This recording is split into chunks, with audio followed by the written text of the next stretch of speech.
What's good everyone, welcome back to another Tuesday tutorial. In today's video we are breaking down a very underrated setup and formation at the moment, which will be the 4-4-1-1 formation, and I will be teaching you guys how you master this formation to get more wins in weekly league and division rivals. After the last patch, this formation definitely got a major update and is still very solid to be able to play in weekly league rivals or even the pro ladder. So I will show you guys exactly how you play it, formation, instructions, build up, defending, attacking. But before we jump into today's video, don't forget to subscribe. I would appreciate that a lot. As we're on the road to 100,000 subscribers, that would mean a lot for me, chat. So please do that. And now let's jump into today's Tuesday tutorial.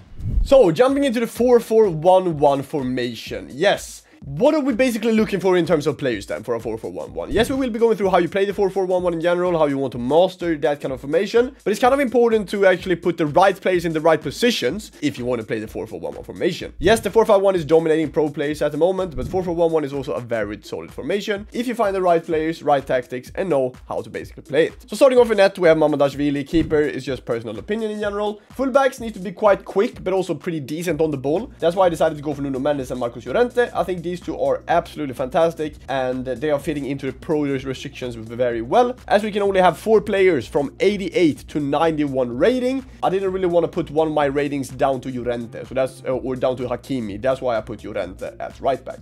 Center backs will be Marquinhos and Stam. I'm looking to get a new Eden Militao. This is for the upcoming Cash Cup this weekend. Of course, going to try to get that Militao instead of Marquinhos. Stam, fantastic though. And basically the thing you're looking for center backs, you want them to be quick and some decent play styles in defending, which is nice. Just bought this Dembele. I haven't played a single game with him, but he looks absolutely unreal.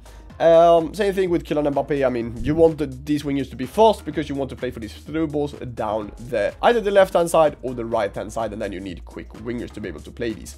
The 3 kind of midfielders, I mean, the only difference between 4-4-1 and 4-5-1 is basically that you have a cam.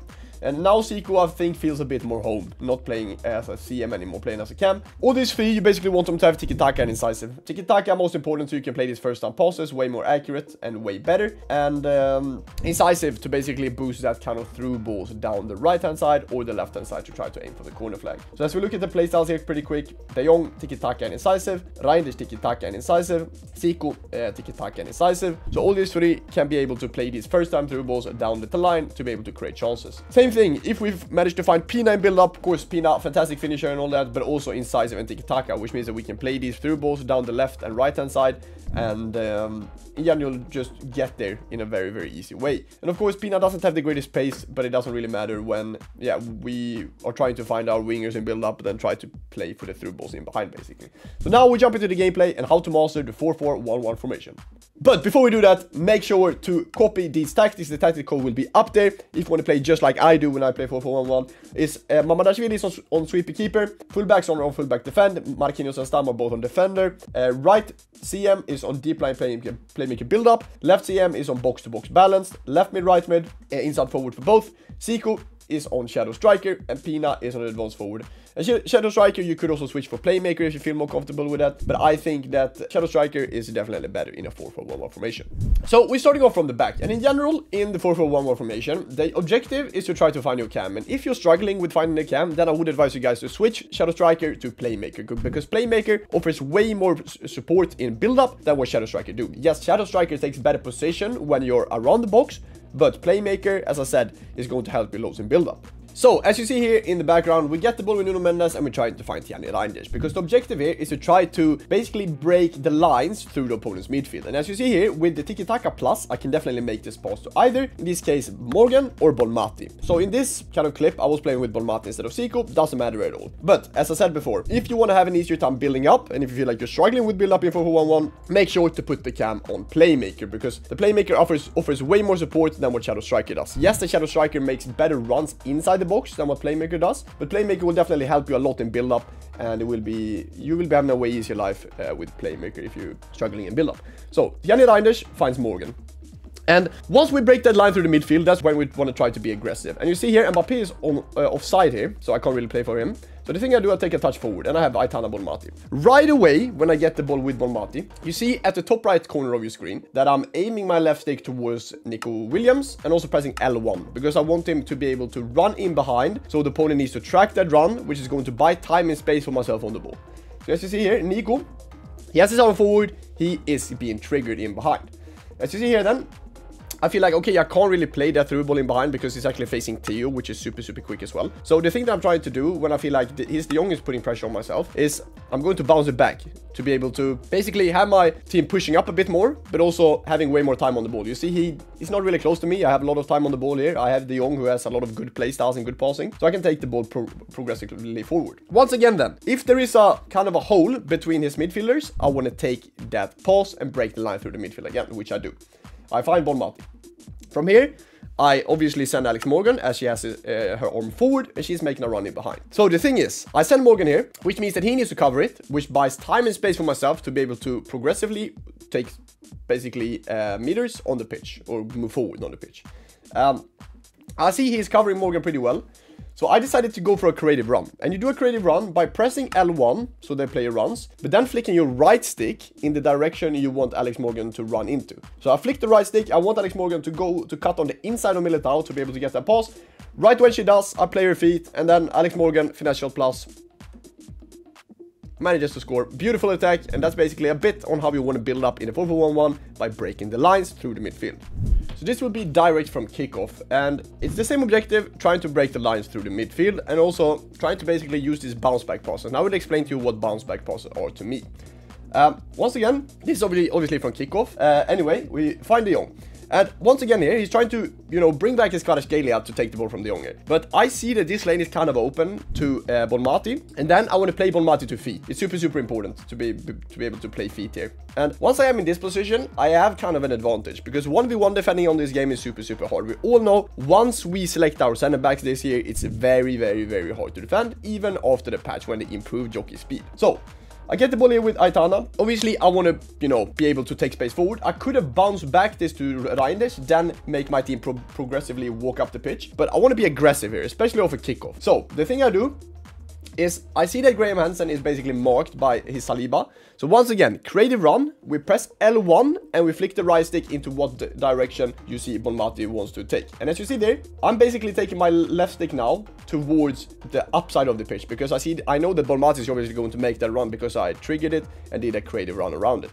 So once again, I find Bonmati with acres of space, and from here, I mean, Bonmati both with finesse, but also some really, really good shooting stats. Doesn't miss, and we manage to score. So as I said, once again, it's super, super important to try to break the line, try to actually play into feet. And then I would advise you guys, if you don't know what passing option you would like to use to play feet, I would personally always go for R1 passes. Yes, the R1 passes are progressively more harder and more accurate pass in my opinion this year, and it definitely works a lot better. It definitely helps the speed of your attack, but it can also be quite inaccurate sometimes. So you need to have people or players with good play styles that can perform R1 passes, and that obviously helps with having players with ping pass, for example. So this overall is going to be a bit of a slower approach how you want to play the 4-4-1-1. The other ones has been quite direct, but it's more about like just trying to take this space when you have it. You see me there, when I feel like I have the space with Nico Williams, then I just try to go. But once again here you see a bit of a more slower approach.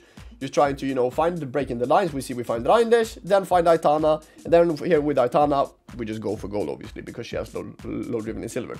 But it's super important to just try to take the space with the wingers, but also try to use the left stick a bit. Yes, I know the gameplay lately has been horrible. I played yesterday in the ladder, it was horrible, but it's more or less just trusting yourself with the left stick and see what opens up. Because here again, I'm doing left stick. I basically send De Jong because I want him to be able to play in feet and then take the ball forward progressively. But I decide, okay, I do a bit of left stick. I'm pretty calm on the ball. I'm not really rushing anything. So I break the line between Pina and I believe he is on Basha here, I think it is. And also see that obviously Reinders with tiki-taka gold. Of course we can play this for pass first time into Aitana. Then obviously, when you have attacking players, the managers that have finesse or low driven, go for these kind of play styles. I mean, if I were with Sequay, for example, I would have probably tried to do a bit of left stick again, try to, you know, play it up to his right foot and then shoot a finesse. Or even go for a far corner shot. Because far corner shots in general with low driven shot play style is definitely the best way to try to score in this year's game. So Aitana scores in a very, very good attack. And we will be scoring one more goal here. And we will be playing through this because we will be scoring 4-2. And this will be obviously kind of the same. Like in 4-4-1-1, you basically want to make the team as compact as possible. And you want to tuck in your wingers. So if we go back to his kickoff here, My main objective is to try to cover off that middle. If he plays on the wing, perfectly fine. Doesn't matter. We want to cut off the middle so he can't play through the middle, because that's where he's dangerous. Once he breaks the lines through the midfield, that's when he gets dangerous. So once again here, just trying to drag back and use that cam as much as I can in defense. Just try to basically drop it down to try to make a 4-5-1. So we basically have 3 players in the middle. So we force him into take the decision of going wing. So my main objective here is to force him to make go wing. Once again here, obviously it will be very, very hard a lot of times to cover off both CMs, or even if they play a 4-5-1 to cover off all 3 CMs if you're 3 CMs if you're in a 4-4-1-1. But the main objective here then, I do a offside trap, which you see will make the team very, very compact here, which is super, super important that you do as well. You do that by pressing twice on this trigger up, and then you will perform a offside trap. Once again here then, when is this compact, I'm dragging that back Bonmati again, and I'm dragging in Nico. So he can't play on the inside of Nico, he needs to play on the outside, which he's trying to do here. Then Nico intercepts the ball. Obviously I should have taken the space forward here, but I'm leading 3-2. There's no rush for me to try to go forward.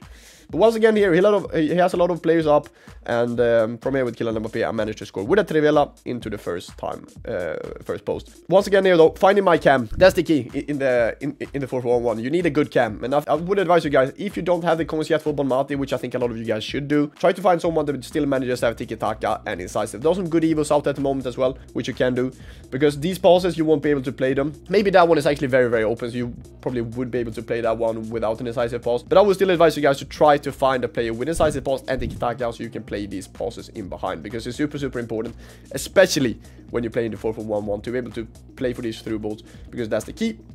Once we get here with Kylian Mbappé, I mean, it's all about decision making, all about taking the shot, all about being brave. And we scored to make it 4-2. And yes, this is going to be the last clip of how to master the 4-5-1. As I said though, it's all about the through balls and stuff. So here is how quickly we turn a defense into a goal. So as you see, once again, I'm sending De Jong to make him actually think, okay, I need to be able to cut off De Jong because he's making a run in behind. Then again, my main objective here is not to find De Jong. It's just to basically put down a chess marker and let him think, okay, I actually need to cover this, which he doesn't. Like, I'm not going to play for it. But if he doesn't read it, De Jong will still push the opponent's defense down, which will create more space and time for myself. So that's super, super important that you make these triggers. Not all the time with the midfielders. I would say mainly try to have a winger running all the time, because then often the opponent needs to cover it off. But make sure to have the wingers running. Sometimes you can send a CM if you don't really feel like you create anything. Especially in 4-5-1, you can send a lot of CMs. In 4-4-1-1, I would be a bit more careful with it, because you only have 2 CMs, right? But yeah, overall you're sending players. So once again here, I sent Mbappé. He doesn't read Mbappé up, then I want to play for Mbappé in behind. And this is why the cam once again is so important to find in build-up, and the cam managers have incisive plus tiki-taka. But because as you see here, Mbappé is making a run in behind. He was a bit late with switching to Llorente. Then I'm just going to play this. I mean, Kylian Mbappé, fastest player on the game in terms of stats.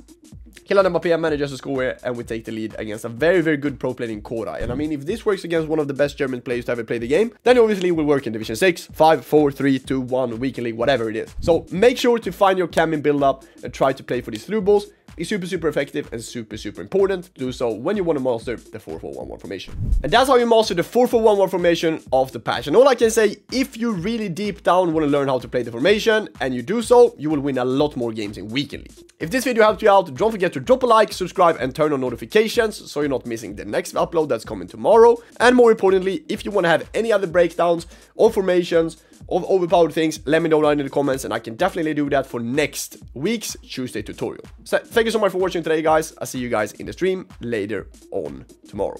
See you, boys. Bye. Bye.